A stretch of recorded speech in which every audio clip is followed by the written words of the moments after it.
Hello students, Arun Joshi classes में आपका हार्दिक स्वागत है। आज हम पढ़ेंगे कक्षा 6 का पहला पाठ शब्द परिचय का भाग 3। भाग 3 में आज पढ़ेंगे अभ्यास प्रश्न। आज हम यहाँ अभ्यास प्रश्नों को स्लाइडों के माध्यम से बिल्कुल आसान तरीके से जानने का प्रयास करेंगे। तो चलिए पढ़ते हैं आज अभ्यास प्रश्न और उनके बारे में जानते हैं। तो आप सभी मेरे चैनल को लाइक कीजिए, शेयर कीजिए, सब्सक्राइब कीजिए और देखते रहिए अरुण जोशी क्लासेज। आइए बच्चों, पढ़ते हैं पहला प्रश्न। उसका एक पार्ट है क, फिर दूसरा पार्ट भी होगा इसका ख। तो क है उच्चारणम कुरुत। हमें इसका क्या करना है? उच्चारण करना है, बोलना है। पहला शब्द है छात्रः, फिर है गजः, अगला शब्द है घटः, शिक्षकः, मकरः, दीपकः, मयूरः, बिडालः, अश्वः, शुकः, मूषकः, चंद्रः, बालकः, चालकः, गायकः। अब हम आगे पढ़ते हैं प्रश्न नंबर 1 का दूसरा भाग ख। चित्राणि दृष्ट्वा पदानि उच्चार्यत। पहला चित्र आपको किसका दिखाई दे रहा है? किसान का।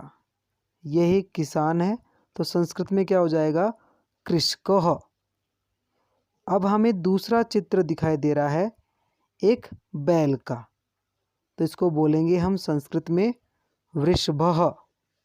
अब बढ़ते हैं अगले चित्र की तरफ। अगला चित्र किसका है? भालू का। तो भालू को हम क्या बोलेंगे? भल्लुकः। अगला चित्र, यह चित्र किसका है? एक मेंढक का। तो मेंढक को संस्कृत में बोलेंगे मंडूकः। अगला चित्र देखिए किसका है? कबूतर का। कबूतर को क्या बोलेंगे? कपोतः।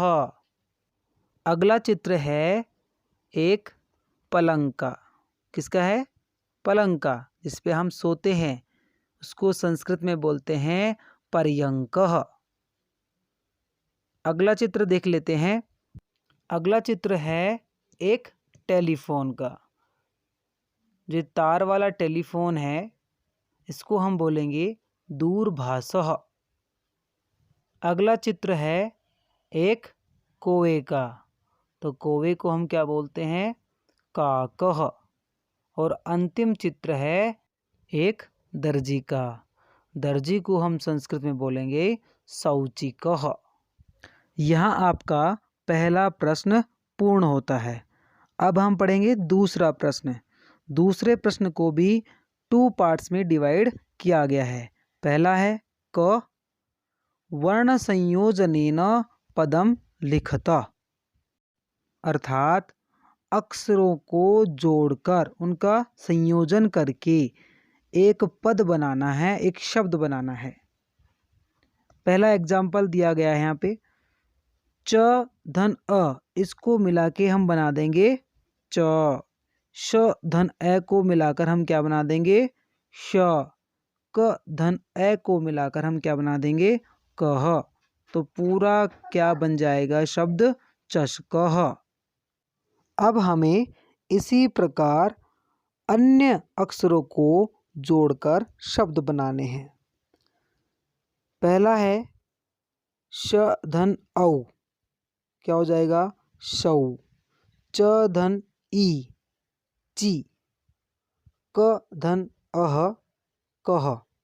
पूरा शब्द क्या हो जाएगा? शौचिकः। इसी प्रकार अन्य शब्द बनेंगे।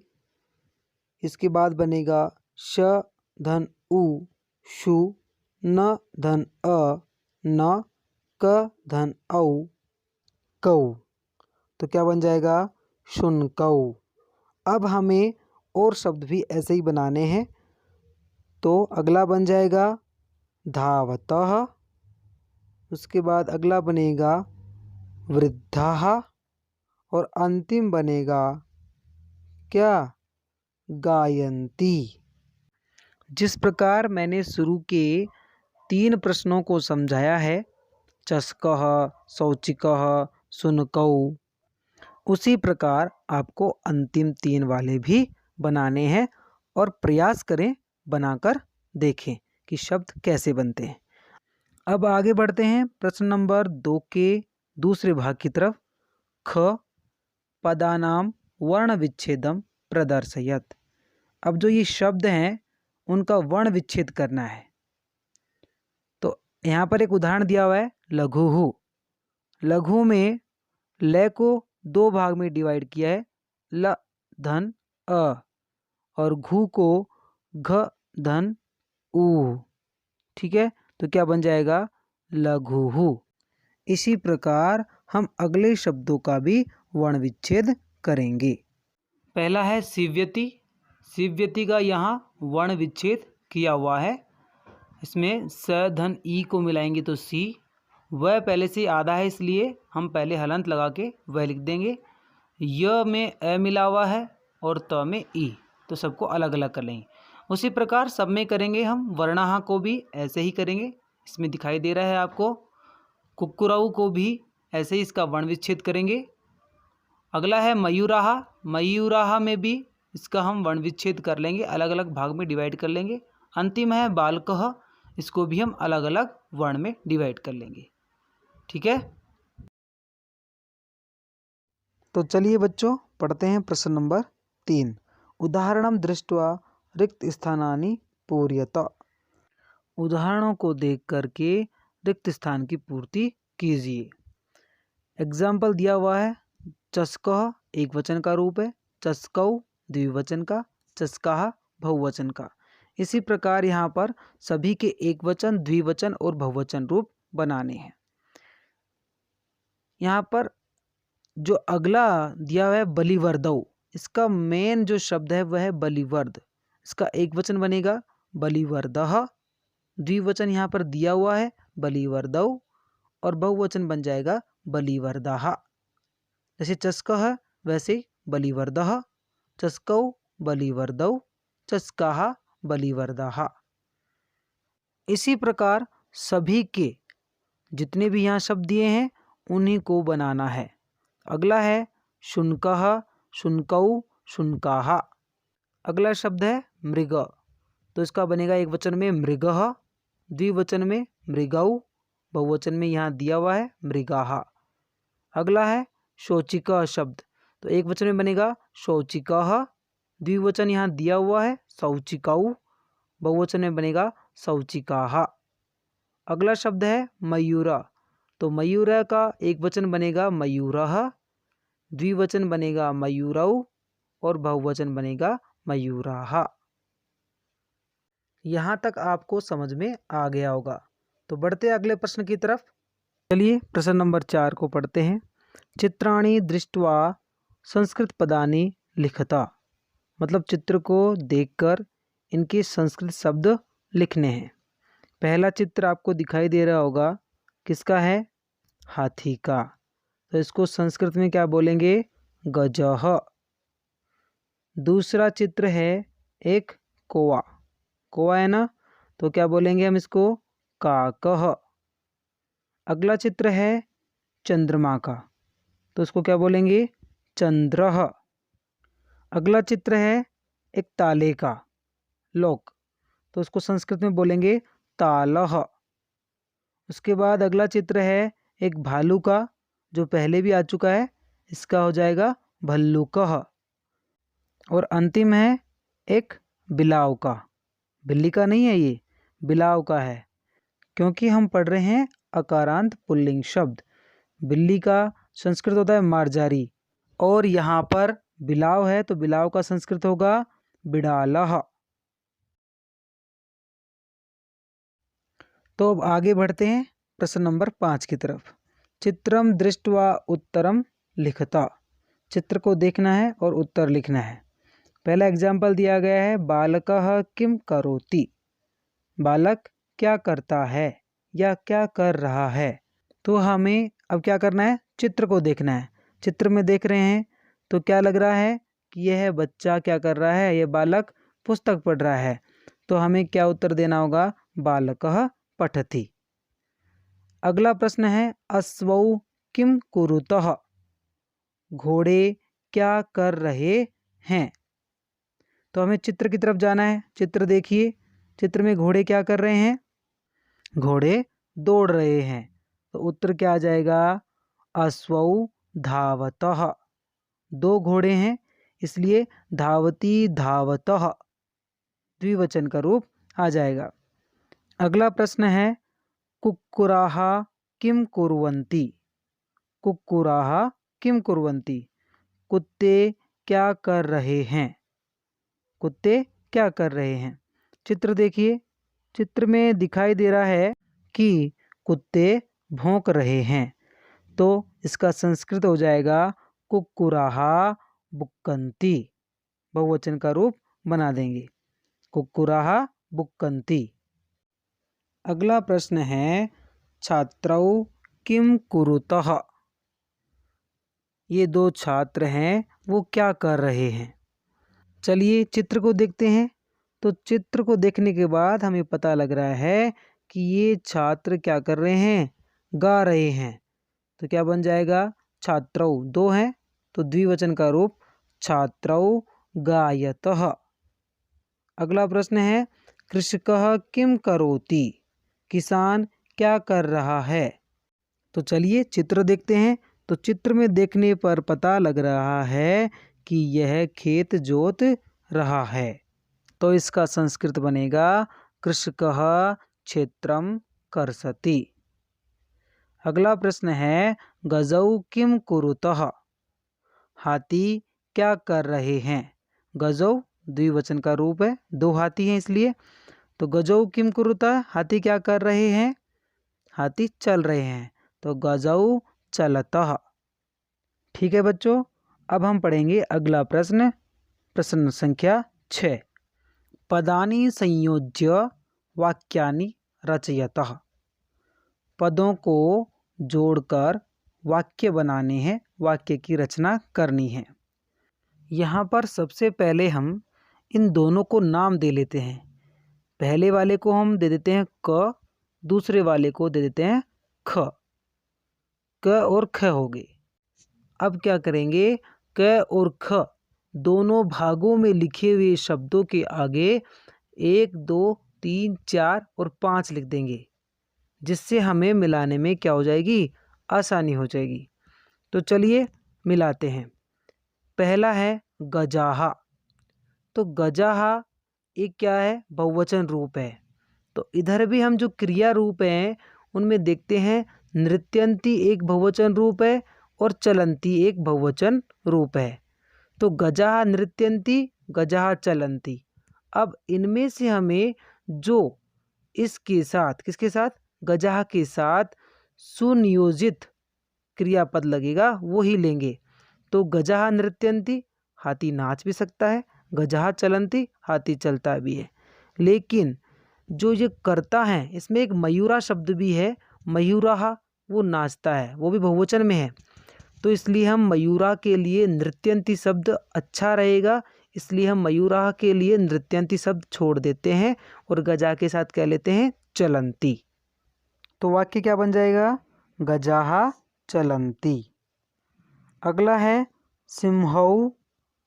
अब इनमें से ये भी द्विवचन का रूप है। तो सिंहौ द्विवचन के रूप क्या है, एक तो पठतः, एक गर्जतः। तो शेर तो पढ़ेगा नहीं, तो बचा क्या, गर्जतः, आवाज़ करेगा, गर्जन करेगा। तो क्या आ जाएगा, सिंहौ गर्जतः। अगला है गायकः। अब यहाँ पर गायकः शब्द से क्या लगता है, एक गाने वाला, सिंगर। तो गाने वाले के साथ तो हमें ऐसे आराम से पता लग रहा है कि गायकः गायति, गायक गाता है। अगला है बालकौ, द्विवचन का रूप है, बालकः बालकौ। तो द्विवचन में यहाँ पे पठतः गर्जतः। तो गर्जतः हमने यूज कर लिया कहाँ पे, सिंहौ के साथ। तो बालकौ पठतः। अंतिम है मयूराः, जो पहले ही हमें पता लग गया था, नृत्यन्ति। तो वाक्य क्या बन जाएंगे? पहला होगा गजाः चलन्ति, दूसरा सिंहौ गर्जतः, तीसरा गायकः गायति, चौथा बालकौ पठतः और अंतिम पांचवा मयूराः नृत्यन्ति। तो चलिए अब अगला प्रश्न पढ़ते हैं, प्रश्न नंबर 7। मंजूषातः पदम चित्वा रिक्त स्थानानि पूरयत। मंजूषा से शब्दों को चुनकर रिक्त स्थान पूरे कीजिए। तो यहाँ पर मंजूषा दी गई है, नृत्यन्ति, गर्जतः, धावति, चलतः, फलन्ति, खादति। तो पहला है क, मयूराः। मयूराः मतलब मोर, बहुवचन का रूप है।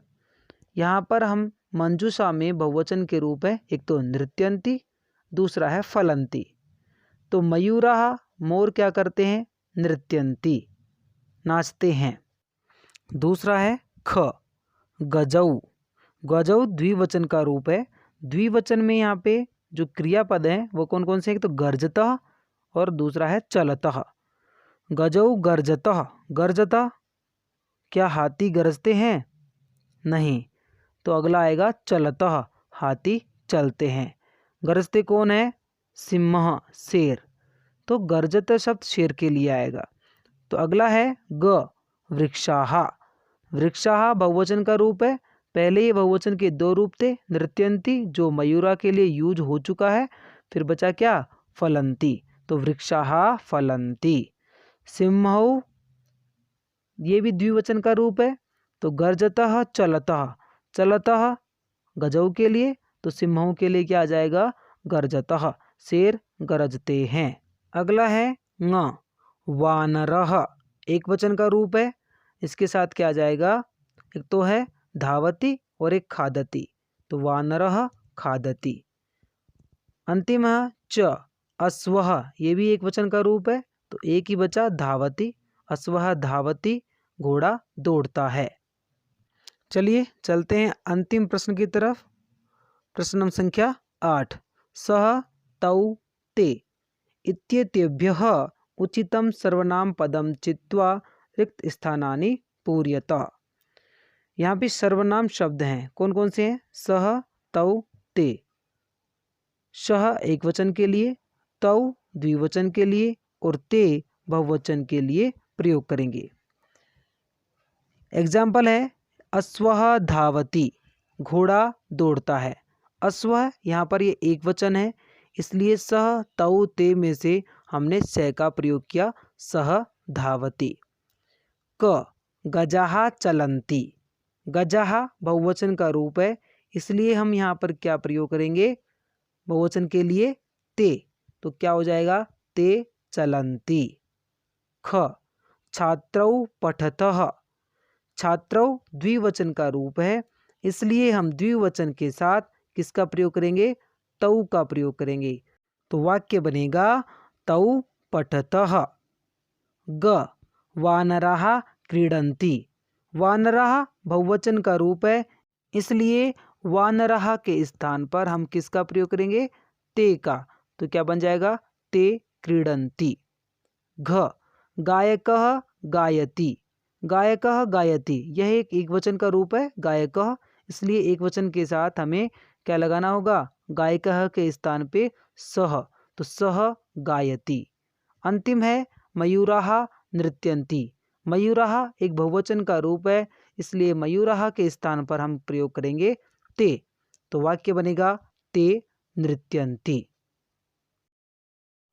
तो बच्चों, आपको यह वीडियो बहुत पसंद आया होगा। आशा करता हूँ कि आपको अच्छे से समझ में आया होगा। हम फिर जल्द ही मिलेंगे अगले वीडियो में। धन्यवाद।